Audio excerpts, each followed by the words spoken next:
Die Stadt Biel ist in der ganzen Schweiz für ihren Bilinguismus bekannt et veut le vivre au quotidien. Toute l'administration et le nom des quartiers et des rues sont en bilingue. Müssen die Gemeinderatskandidatinnen und Kandidaten auch bilingue sein?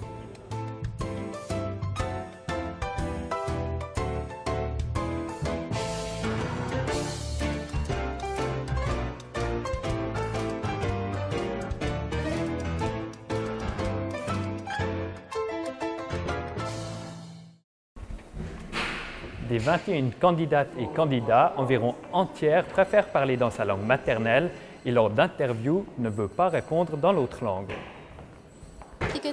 Aujourd'hui, malheureusement, tous les usagers de la route Aber dort zu investieren, wo es nötig ist. Mettre l'humain au centre des discussions, moins obstiné. La fondation du Forum du bilinguisme veut promouvoir la cohabitation linguistique de différents groupes culturels.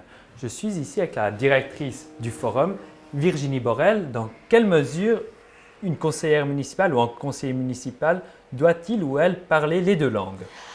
J'imagine que c'est quand même clairement mieux qu'une conseillère municipale ou un conseiller municipal parle les deux langues parce que c'est aussi l'identité, c'est l'image de cette ville. Cette ville est bilingue, ça fait partie de son ADN, de sa définition. Donc si on veut pouvoir pleinement participer à l'exécutif de cette ville, il faut en tout cas comprendre très clairement ce que disent ses partenaires. Mais ça ne risque pas d'être trop sélectif pour les candidats et candidates? Finalement, c'est toute la difficulté et la passion de cette ville, c'est qu'effectivement, c'est une ville difficile. Ce n'est pas une ville facile parce qu'il faut pouvoir être à l'aise finalement, relativement à l'aise dans ces deux langues et ces deux cultures. Mais encore une fois, peut-être une chose, il ne faut pas être parfait dans les deux langues. Et je pense que ça permet aussi à beaucoup plus de profils de se mettre en avant pour ces élections. Au conseil municipal actuel, les 5 parlent les deux langues. Das ist natürlich immer ein pincement au cœur, im Herzen für mich. Un payeur, un contrôleur. Équilibré, dass die ausgleichen. Une personne âgée fume ou bien pas. C'est-à-dire atteindre la parité. Jörg Scherer, entre 1993 et 2008, vous étiez au conseil municipal.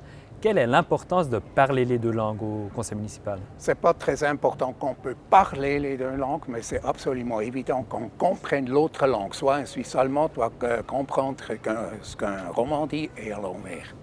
Et aussi au conseil de ville, quand un conseil municipal doit présenter une affaire, il y a des votes en français et en allemand, et il doit comprendre ce qu'ils disent au conseil de ville. Mais en tant que conseil municipal, on a aussi cet aspect de relations publiques et donc il faut aussi communiquer avec la population. Là, c'est important de parler et le français et l'allemand. Je dois comprendre que quand il y a un passant qui me parle en français, je dois comprendre ce qu'il dit et je réponds aussi en français. Aussi dans les actions de stand qu'on aurait à l'avenir avec l'UDC, quand un roman vient chez moi et me demande quelque chose, je réponds en français. Et si c'est un Suisse allemand, je réponds en allemand.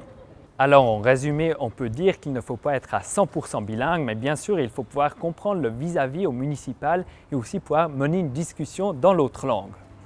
La semaine prochaine, je vais me pencher sur les mouvements citoyens, comme il y a eu des grèves du climat l'année passée à Bienne et aussi eu des manifestations contre l'autoroute A5 et voir comment les partis récupèrent ces mouvements citoyens.